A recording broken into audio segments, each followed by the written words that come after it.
Muy bien, buenos días. Buenos días. Hoy es el primer domingo de diciembre. Y hoy queremos no tanto estudiar porque no nos alcanza mucho el tiempo aquí, pero queremos como meditar un poquito algo en el libro del profeta Isaías. Y el libro del profeta Isaías, ¿cómo le pusimos el título? El Evangelio. Evangelio de Isaías. ¿Usted había escuchado algo así? Evangelio según Isaías. Eh, bueno, nosotros sabemos que el Antiguo Testamento habla acerca de la persona de Jesucristo, pero Isaías es un profeta que habló mucho de Jesús, que tuvo mucha revelación de la persona de Jesucristo, de la obra que él venía a hacer en un tiempo difícil para la nación de Israel, cuando Isaías profetizó. Pero lo interesante es que Isaías no profetizó para su tiempo. Cuando hablamos de profecías acerca de Jesús, las profecías de Isaías no eran para su tiempo. Ahorita vamos a mirar más o menos la fecha en que profetizó.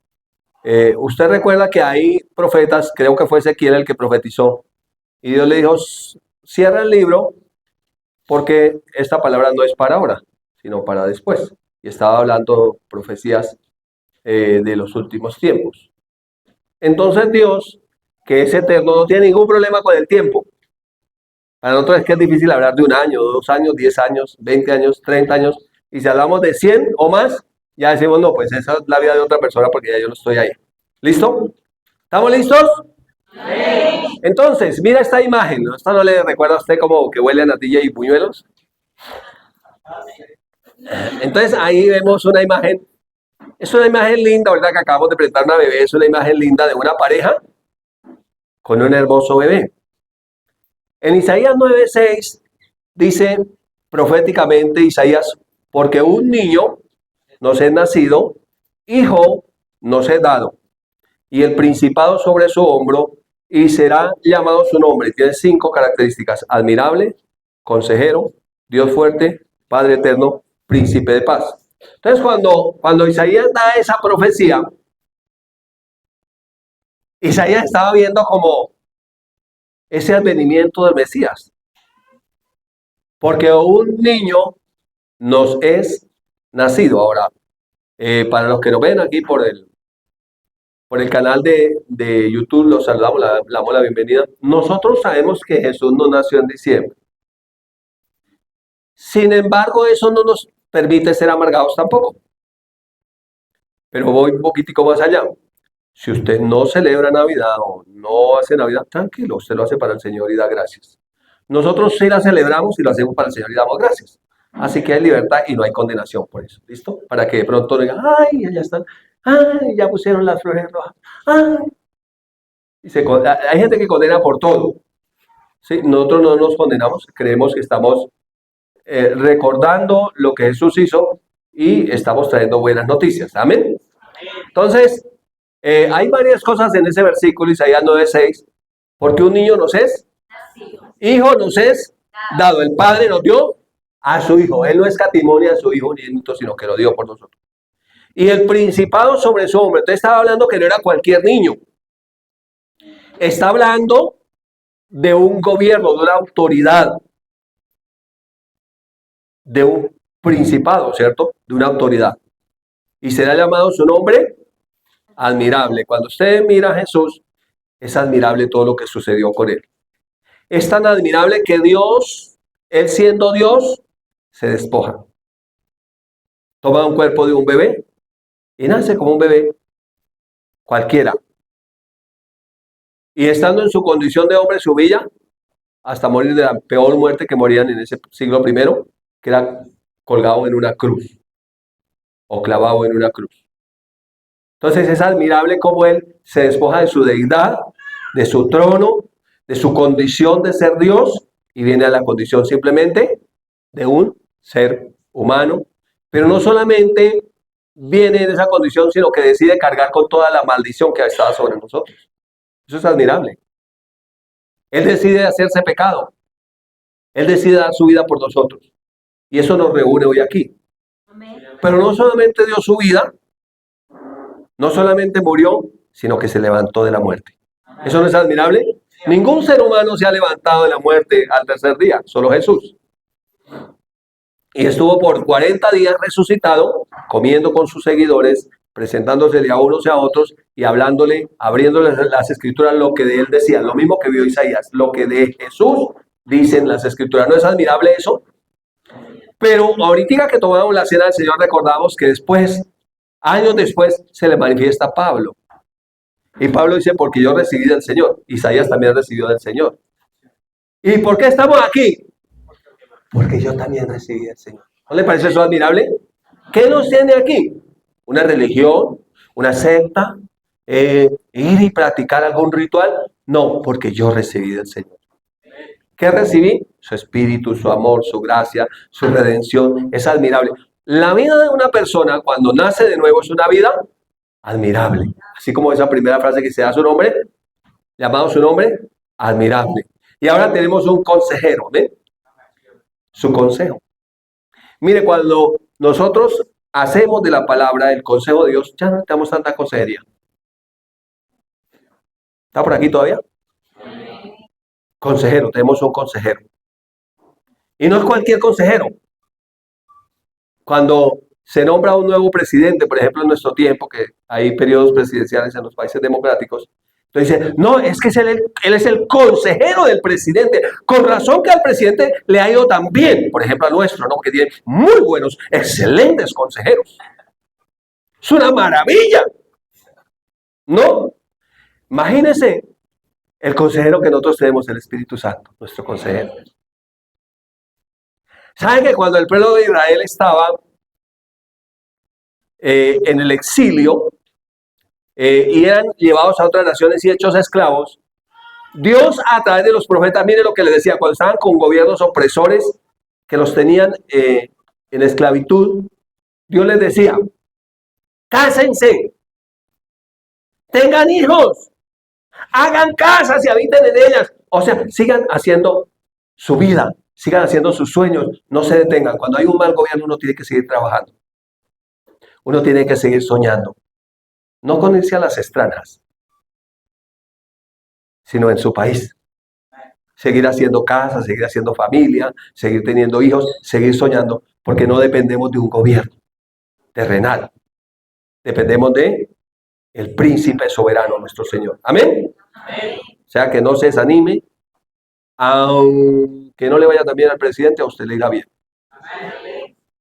Admirable consejero, Dios fuerte. Amén.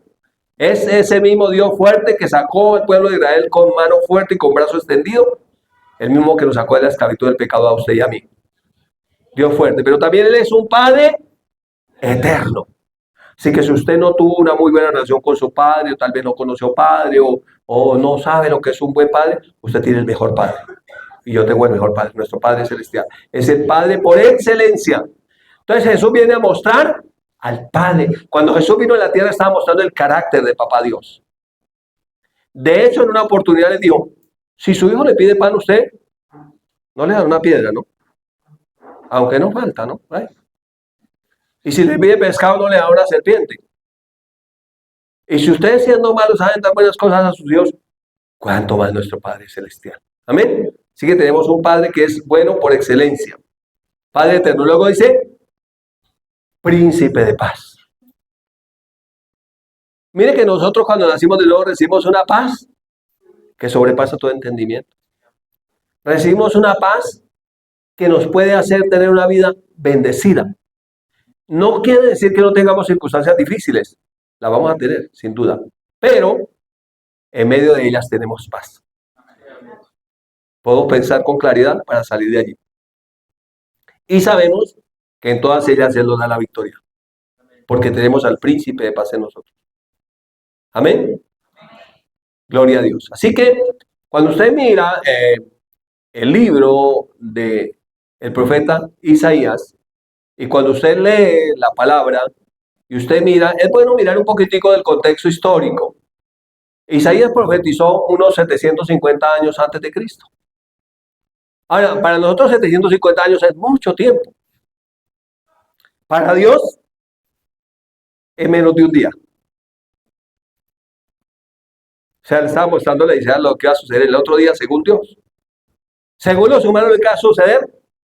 750 años después. Uy, no, ni para qué esa profecía.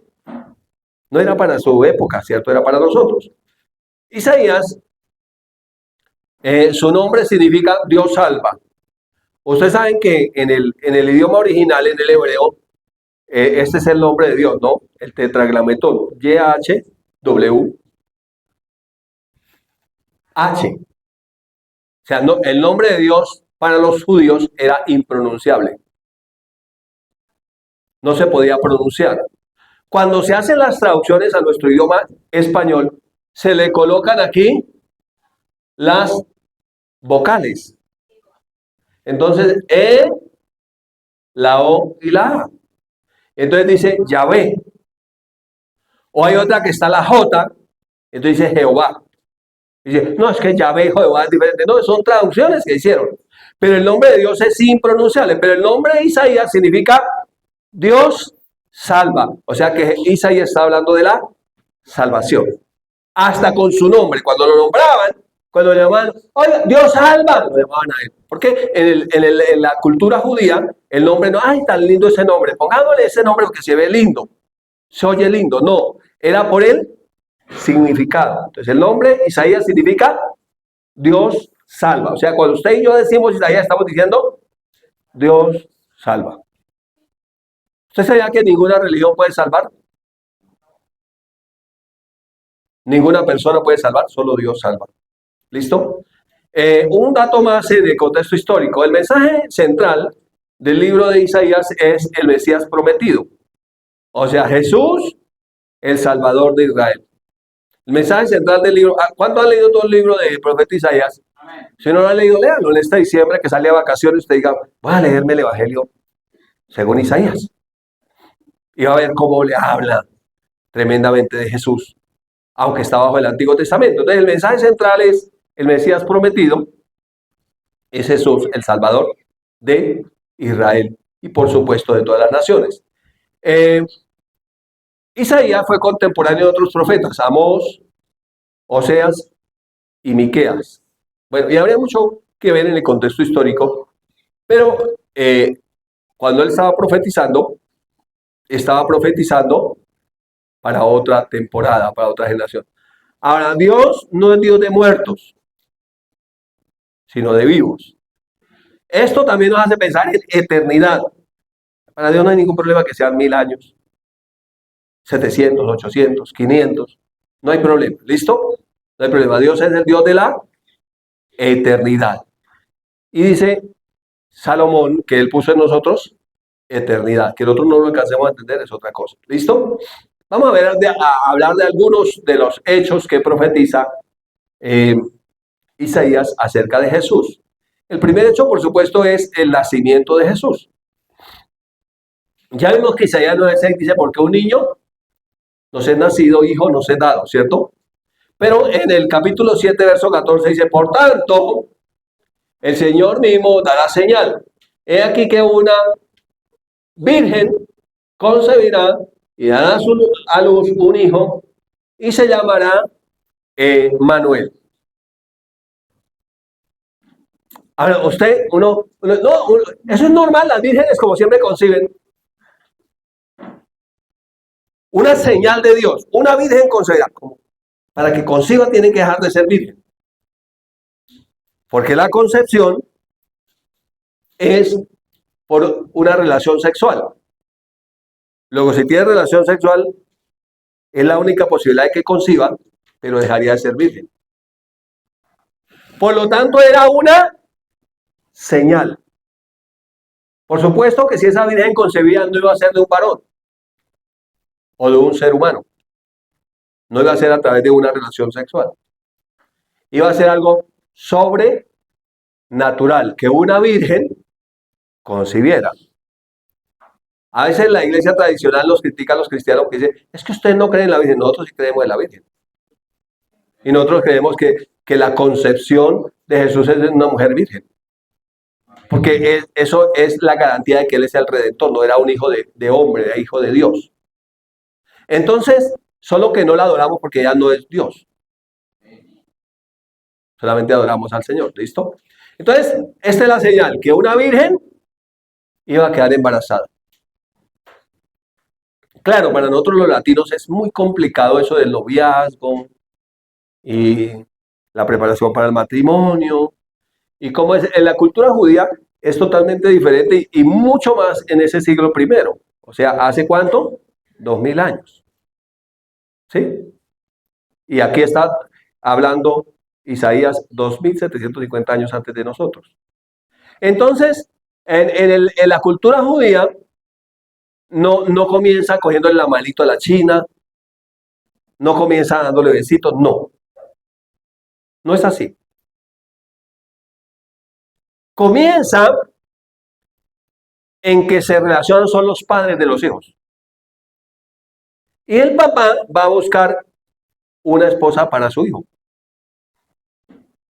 Y entonces mira a la hija de la otra pareja y le dice, su hija sería una buena esposa para mi hijo. Entonces cuando llegan a un acuerdo se dan unas prendas, que son como unas arras, en garantía de ese matrimonio. Y se llama desposados. ¿Qué es desposados? Que como ya se pusieron de acuerdo los padres, sea para nosotros ya los suegros, ¿cierto? Y ya dieron una garantía, o sea, unas prendas. ¿Se acuerda que cuando Abraham manda a buscar esposa para Isaac, le lleva brazaletes de oro, le lleva una serie de joyas? Entonces, y vestidos y toda la cosa. Entonces, ya la china queda desposada. Quiere decir que queda viviendo con los papás, pero ya no hace parte de esa familia. Está sin posada. Está esperando que el novio vaya y trabaje un año.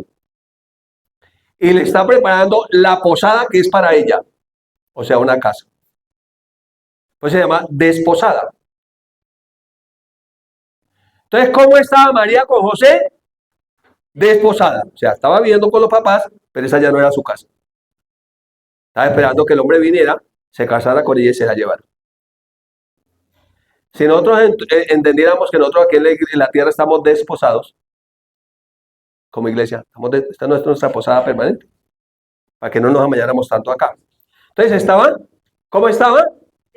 Desposada. ¿Ya entendió lo que es desposada? No era que venía y le cogía la manito, le daba piquitos, y le hablaba corrompiciones al oído. Y le decía, prepárate, mi amor, porque esta noche iremos a fornicar toda la noche. No se hacía así. No era esa la forma.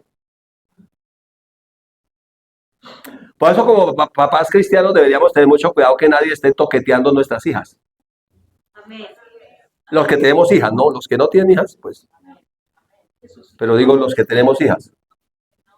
Y los que tienen hijos, pues, entonces señale a los hijitos que la niña toca desposarla, ¿no?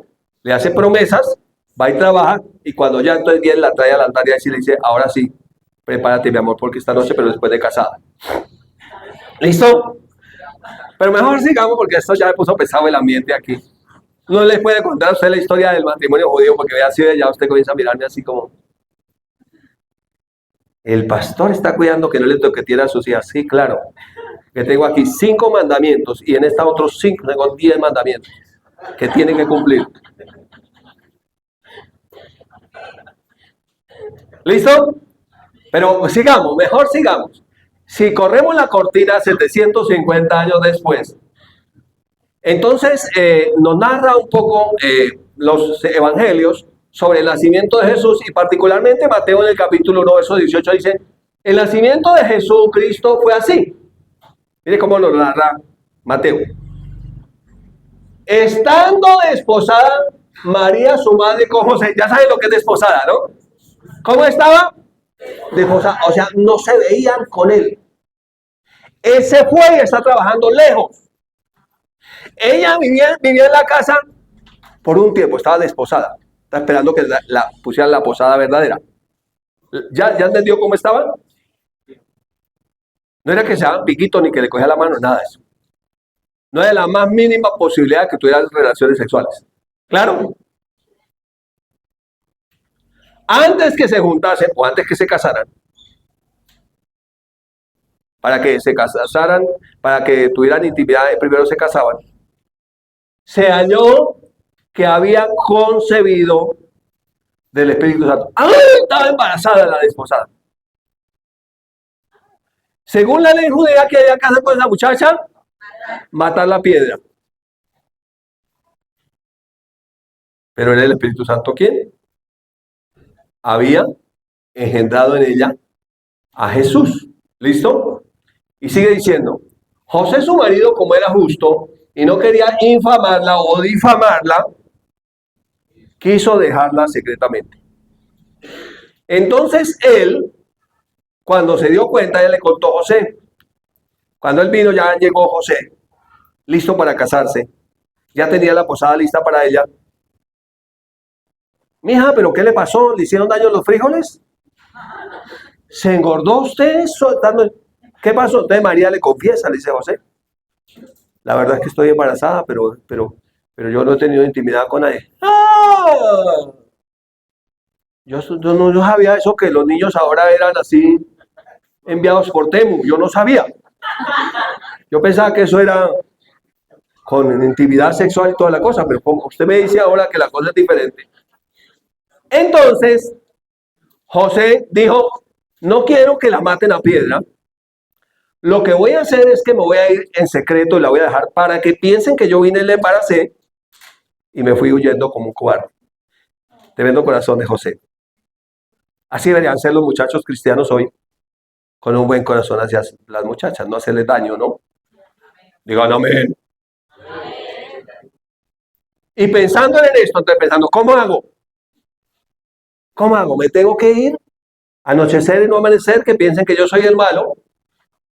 He aquí un ángel del Señor se le apareció en sueños y le dijo, José, hijo de David, no temas en recibir a María, tu mujer, porque lo que en ella es engendrado del Espíritu Santo es. El ángel vino y le dijo, tranquilo, no, ella sigue siendo una mujer virgen, solo que ella es mi sierva y tiene ese ministerio tan lindo que es traer al Mesías a la tierra. Fue un niño que no fue dado, se cumplió ahí lo que dijo Isaías 9:6, porque un niño no se es nacido, hijo no se es dado, fue dado niño, ¿listo? Y sigue diciendo el texto, y dará a luz un hijo, y llamará su nombre Jesús, porque él salvará a su pueblo de sus pecados. Es algo, su concepción fue admirable por el Espíritu Santo, pero también será admirable su nombre, Salvador. Salvará a su pueblo de sus pecados. Todo esto aconteció para que se cumpliese lo dicho por el Señor por medio del profeta. En este caso fue, ¿cuál profeta? Isaías. Cuando dijo, ¿qué dijo por el profeta Isaías? He aquí una virgen concebirá y dará a luz un hijo. Isaías 7:14. Y llamará su nombre Emanuel, que traducido es Dios con nosotros. Qué lindo que cuando una pareja se vaya a casar pueda decir, Dios está con nosotros. Amén. Así no tenga muchos bienes materiales, así no tenga muchas cosas, pero pueda decir, Dios está con nosotros. Entonces, el anuncio profético de Isaías 750 años se cumplió tal como él lo anunció. Exactamente como él lo anunció. Se cumplió tal como él lo anunció. Ahora, si nosotros miramos un poco la unción sobre Jesús, en Isaías 11:2 dice, y reposará sobre él el espíritu de Jehová, espíritu de sabiduría y de inteligencia, espíritu de consejo y de poder, espíritu de conocimiento y de temor de Jehová. Ya está hablando de la unción. Cuando la gente habla de la unción, hoy por hoy se ha tergiversado mucho el tema de la unción Y la gente suele decir, yo soy el ungido, y el ungido de Jehová, y el ungido. Y usan más la unción como para darse popularidad y para usar como tapete a los demás que para servir. Pero cuando uno mira para qué es la unción, o cuando el Espíritu Santo viene sobre alguien, tiene un propósito de bendecir a la humanidad o a las personas. Pero cuando el último profeta del Antiguo Testamento, ¿se acuerdan quién era? Juan el Bautista, bautizó a Jesús. Dice que a él le había sido revelado aquel sobre el cual veas descender el Espíritu Santo y que permanece en él. Él es el que bautiza con el Espíritu Santo. O sea que venía un tiempo en María, comenzó una nueva generación de gente que iba a estar llena del Espíritu Santo. ¿Y cómo comenzaba? Que hubiera una persona tan fiel a Dios que fuera digna de recibir en su vientre al Hijo de Dios, engendrado por el Espíritu de Dios. Y ese bebé que venía por obra del Espíritu Santo sería el que bautice con el Espíritu Santo a esa nueva generación que se llamaría la Iglesia del Señor. Amén. Entonces, Juan pudo ver, cuando bautiza a Jesús en el río Jordán, que el Espíritu del Señor descendió sobre Jesús en forma corporal como de paloma. El cielo se abrió, se oyó una voz del Padre que decía, este es mi Hijo amado, en el cual tengo complacencia. A Él oigan. Entonces, ¿cómo es que uno recibe el bautismo del Espíritu Santo? Por oír a Jesús, por oír su mensaje. La fe viene por oír y oír la palabra de Cristo. Pero todo lo que Cristo tiene viene por oírlo a Él. ¿Por qué le vienen a uno muchos males en la vida? Porque oye a personas equivocadas. Oye mensajes equivocados. Y entonces uno se va llenando de las cosas equivocadas. A veces es tan difícil para el cristiano entender la guía del Espíritu Santo. Dice, ¿cómo es que el Espíritu Santo guía a una persona?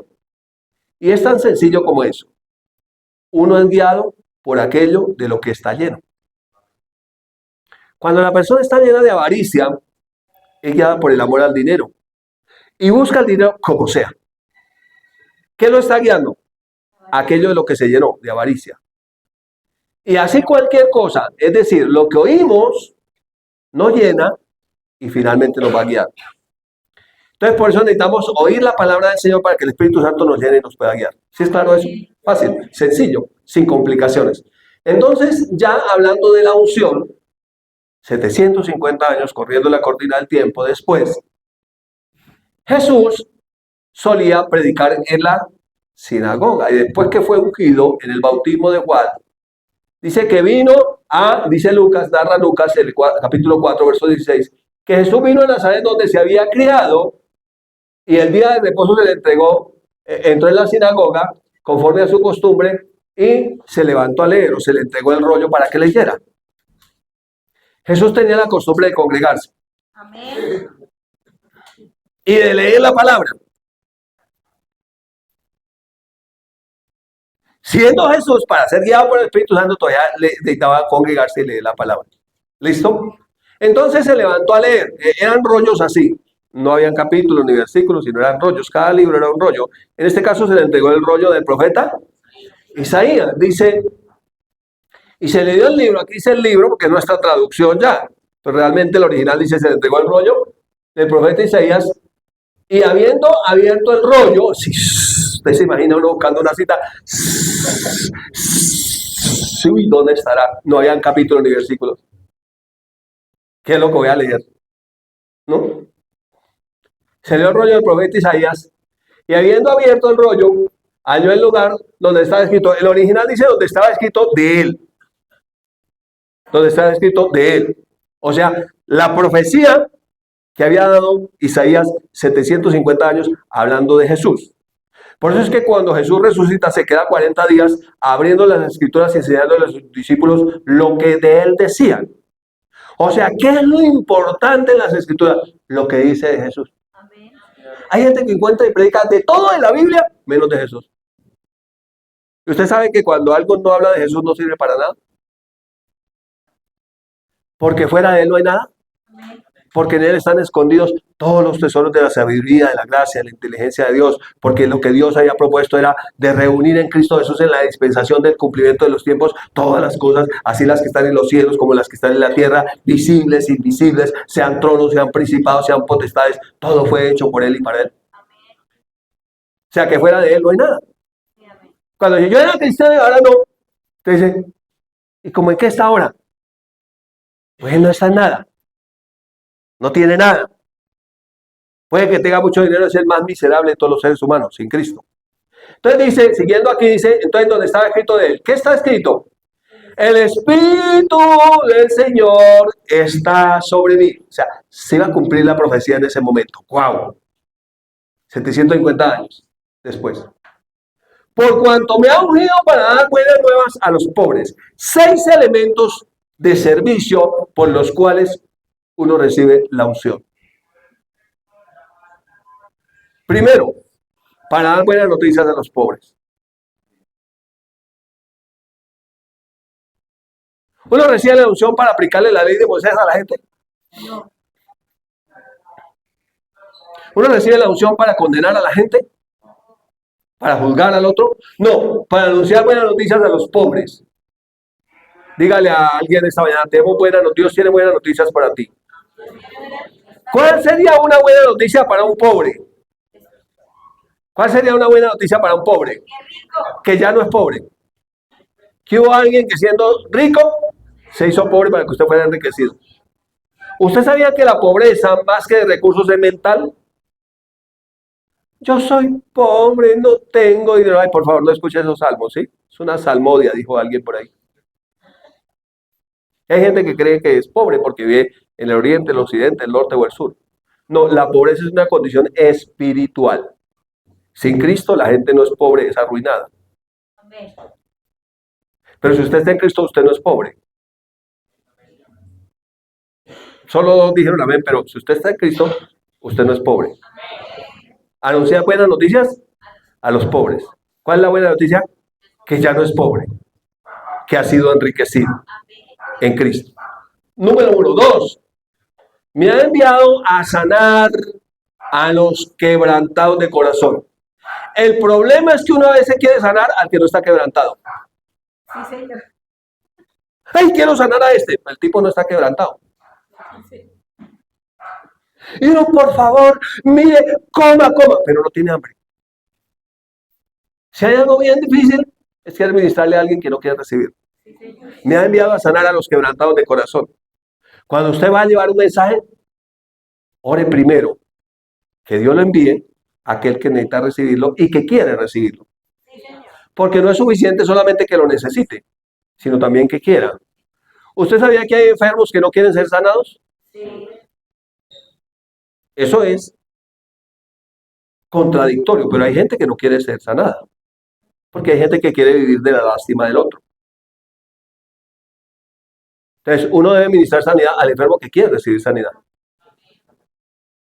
¿Qué quieres? Le dijo Jesús al ciego. Dijo, que reciba la vista. Ah, bueno, entonces sea sano. ¿Listo? Número 3.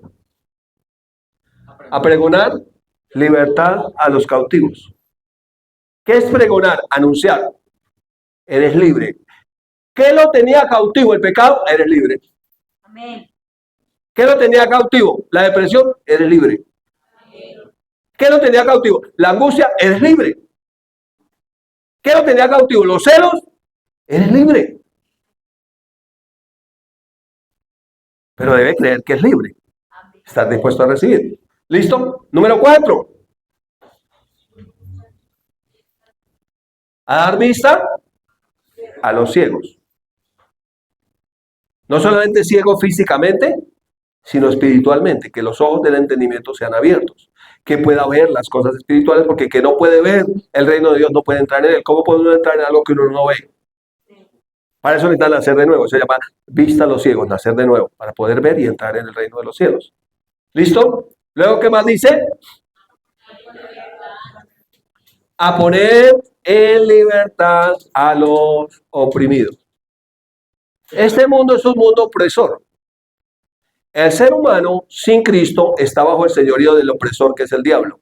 Por lo tanto, él es opresor y todas las relaciones se vuelven de opresión. Si es un empleador que tiene empleados, oprimirá a sus empleados. Si es un hombre que consigue una mujer, oprimirá a la mujer. Si es una mujer que consigue un hombre, lo oprimirá. Si es un padre que tiene un hijo, lo oprimirá porque su naturaleza es opresor. Pero si está en Cristo, la Biblia habla de la libertad gloriosa de los hijos de Dios. Nuestro Padre nos hizo libres. Entonces, vamos a poner en libertad a los oprimidos. ¿Qué te oprime? ¿Qué te está oprimiendo? Eres libre. Solo que tú tampoco debes oprimir a otros. Amén. Porque hay gente que le encanta ser libre de la opresión, pero sí oprimir a otros. El ejemplo lo puso Jesús cuando a alguien se le perdonó mucho, una deuda impagable, y entonces fue a apretar al que le tenía una deuda más pequeña. Y fueron le contaron al Señor, mire, el que le perdonó se la deuda impagable, ahora cogió a su siervo y mire, lo tiene en la cárcel, ya lo esclavizó, lo está oprimiendo. Entonces digo, vaya, quítele todo lo que tiene. Entonces, uno debe disfrutar de la libertad gloriosa de los hijos de Dios, pero debe dejar que otros sean libres. Amén. No oprimir a nadie.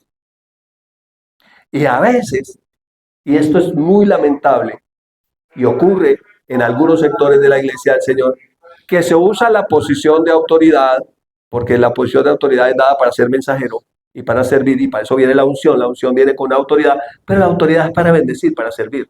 Entonces se usa esa autoridad para oprimir a los demás. ¿Usted sabe quién es el opresor? El diablo. Entonces no deberíamos parecernos al diablo.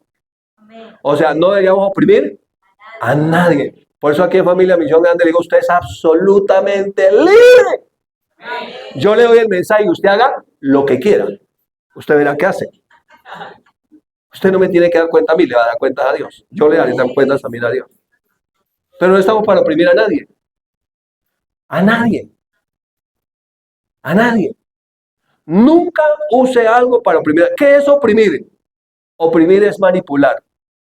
Si usted hace esto, yo hago esto. Y si no hace, yo no hago. Y lo voy a poner. Y esto usted va a ver y va a conocer quién soy yo. Se llama opresión. Entonces, ¿la unción para qué es? Para poner en libertad a los oprimidos. No para oprimir a los libertados. Algunos lo usan en sentido contrario. Y finalmente dice, anunciar el año agradable del Señor. ¿Sabe cuál es el año agradable del Señor? La edad de la iglesia. Amén.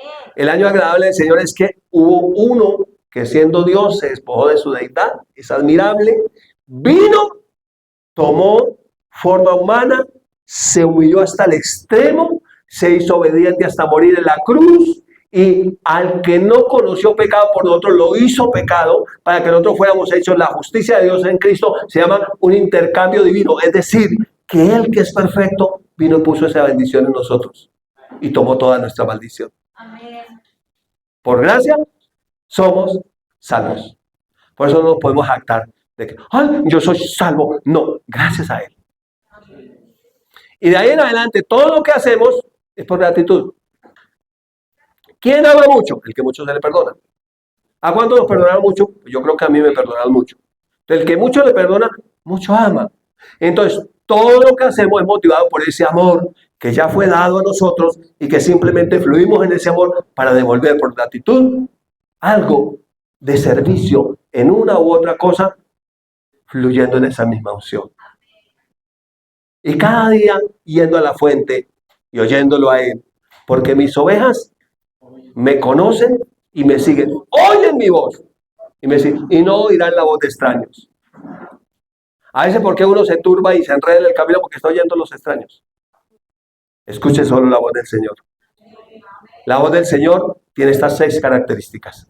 El Espíritu del Señor está sobre mí por cuanto me ha ungido. Y luego le dice, hoy se ha cumplido esta profecía delante de ustedes. Y los ojos de todos estaban atónitos y se admiraban, Él es admirable, y lo miraban. ¡Wow! Las palabras de gracia que salen de su boca estaban acostumbrados a la ley de Moisés. Y viene la gracia y no la pueden entender. ¿Usted sabe qué es la gracia? Es el poder de Dios obrando en nosotros cuando fluimos en el mismo espíritu para darnos victoria en aquello que nosotros nunca podíamos personalmente tener victoria. Sí. ¿Sabe qué hace el Espíritu Santo? Te hace ver inteligente. Te da el mejor esposo, la mejor esposa, el mejor hijo, la mejor hija, el mejor ser humano sobre la tierra. Porque no soy yo, es Cristo en mí, la esperanza de gloria. Te bendigo con esta palabra en el nombre de Jesús.